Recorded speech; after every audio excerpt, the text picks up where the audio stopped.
Hi, guys. Let's pick up with chapter 25 today as we see Maniac and Grayson's friendship kind of booming over these chapters.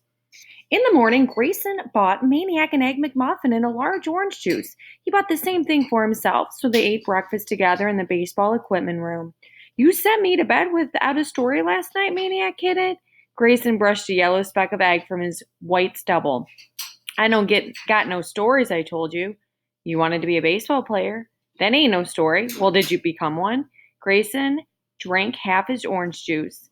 Just the minors, he muttered. Maniac yelped, The minors? Couldn't never make it to the majors. There was afraid wariness in the old man's words, as though they had long since worn out. Grayson, the minors. Man, you mustn't been good. What position did you play? Grayson said, Pitcher. This word, unlike the others, was not worn at all, but fresh and robust. It startled Maniac. It declared, I am not what you see. I am not a line-laying, pickup driving, live at the Y, bean-brained parkan. I am not rickety, whiskered, warm chow. I am a pitcher. Maniac could sense there was something more to the old man. Now he knew what it was. Grayson, what's your first name? The old man fidgeted. Earl, but call me Grayson, like everybody. He looked at the clock on the wall. Gotta go. Grayson, wait. I'm late for work. You ought to be in school. He was gone. Grayson returned at noon, bearing Zeps and sodas, and was not allowed to leave until he told Maniac one story about the minor leagues. So he told the kid about his first day in the minors with Bluefield, West Virginia in the Appalachian League, Class D. Can't get no lower than that, he told the kid. That's where you broke in. Don't have D-ball no more. He told about thumbing a ride to Bluefield, and when he got there, going up to a gas station attendant and asking which way to the ballpark, and the gas station man told him, Sure, but first I gotta ask you something. You're a new ball player, right? Just coming on board? And Grayson said, Yep, that's right. And the man said, I thought so. Well, then you're just gonna want to make your first stop right over there. He pointed across the street. That there restaurant, the Blue Star. You just go right on in there and sit yourself down and tell the waitress you want the biggest steak on the menu and anything else you want to because it's all on the house. The Blue Star treats every new rookie to his first meal in town free. He gave a wink. They want your business. Great, thought Grayson. And he did just that.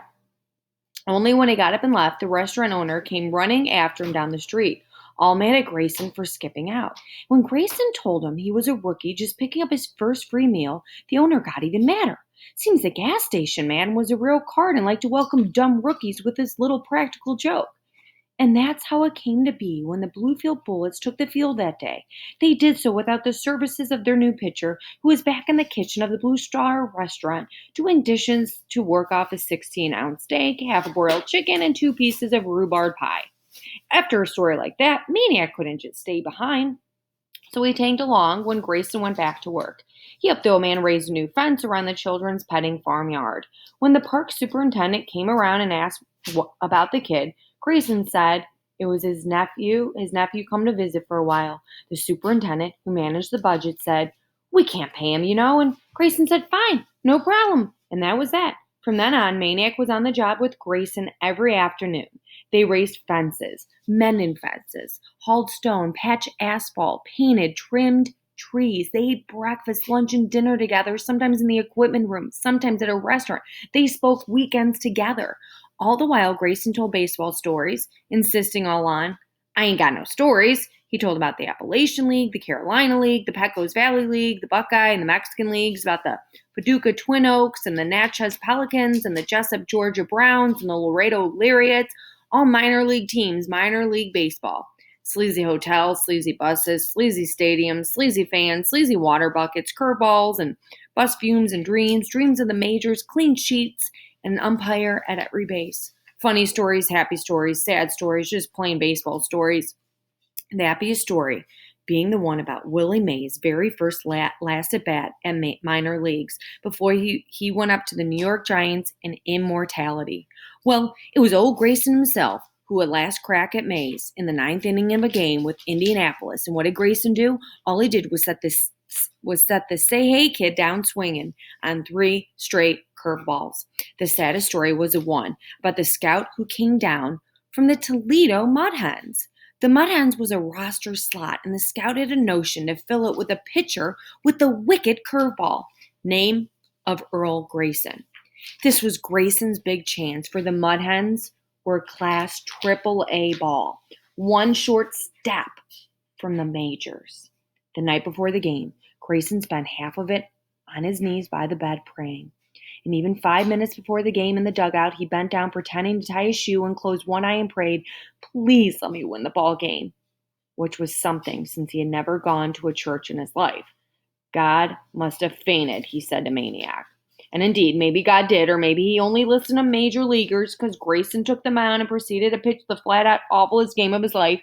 His curveball wasn't curving, his sinker wasn't sinking, his knuckler wasn't knuckling. The batters were teeing off as if it was the invasion of Normandy Beach.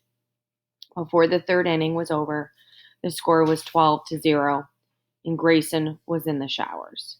He was 27 years old then, and that was the closest he'd ever get to the big show.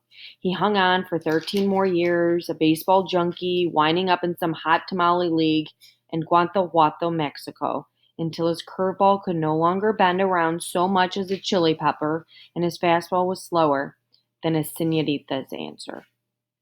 He was 40, out of baseball, and for all intents and purposes out of life. All those years in the game, and all he was fit to do was clean a restroom, or sweep a floor, lay a chalk line, or far, far down the road, tell stories to a wide-eyed homeless kid.